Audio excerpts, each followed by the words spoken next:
I've always been told how average I can be. Always been criticized about being average. But I want to tell you something.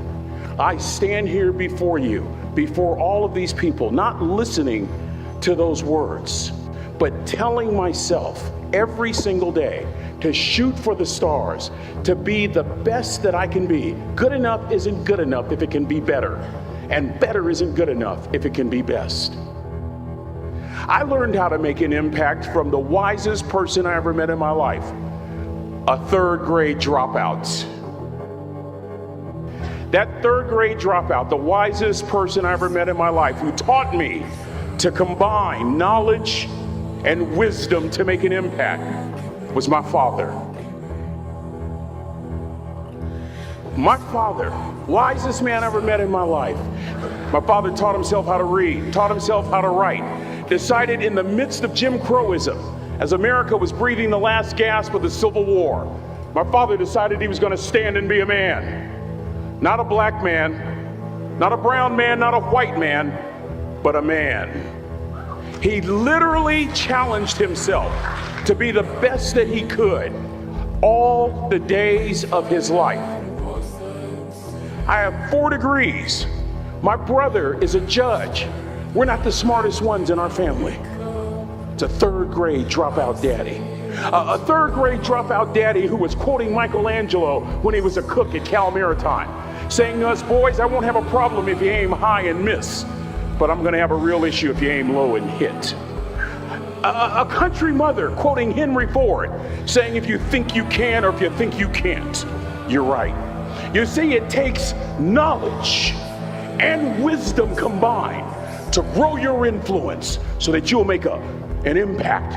You'll be a shipmate that others can count on. Aristotle said you are what you repeatedly do. Therefore, excellence ought to be a habit, not an act. Third grade dropout, a cook, was modeling excellence for his boys, combining academic knowledge and old school wisdom. That's what makes an impact. Wisdom will come to you in the unlikeliest of sources, a lot of times through failure. When you hit rock bottom, remember this. While you're struggling, rock bottom can also be a great foundation on which to build and on which to grow. I'm not worried that you'll be successful.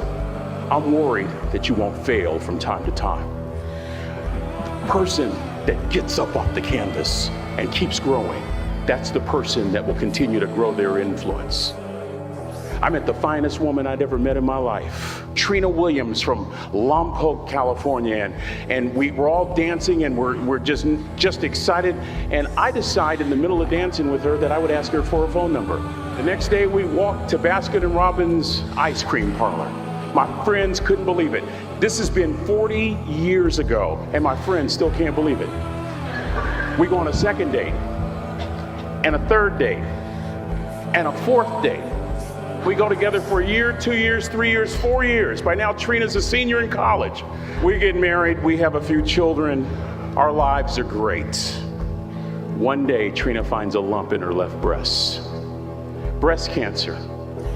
6 years after that diagnosis, me and my 2 little boys walked up to mommy's casket. And for 2 years, my heart didn't beat. If it wasn't for those 2 little boys, there'd have been no reason for which to go on. I was completely lost. That was rock bottom. You know what sustained me? The wisdom of a third grade dropout. The wisdom of a simple cook from California Maritime Academy. We're at the casket in College Station, Texas. I'd never seen my dad cry, but this time I saw my dad cry. That was his daughter. Trina was his daughter, not his daughter-in-law. And I'm right behind my father, about to see her for the last time on this earth. And my father shared 3 words with me that changed my life right there at the casket. It would be the last lesson he would ever teach me. He said, son, just stand. You keep standing. You keep standing, no matter how rough the sea, you keep standing. And I'm not talking about just water. You keep standing. no matter what, you don't give up.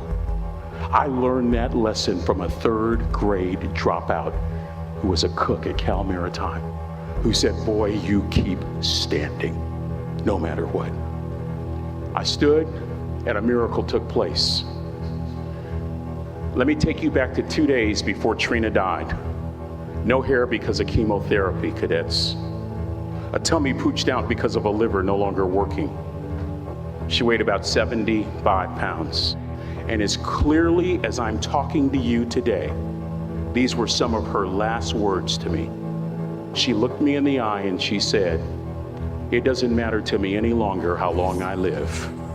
What matters to me most is how I live. I've come here with honor, with bells on, to ask y'all one question. A question that I was asked all my life by a third grade dropout. How you living? How you living? Every day ask yourself that question, how you living?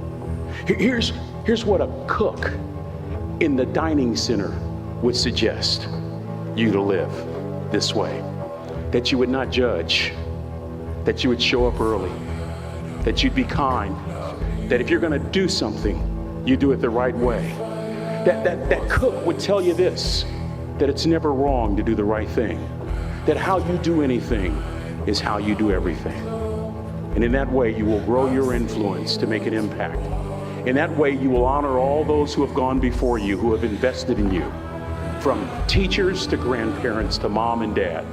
And when you combine that academic knowledge with that wisdom, oh my goodness, you will change the world.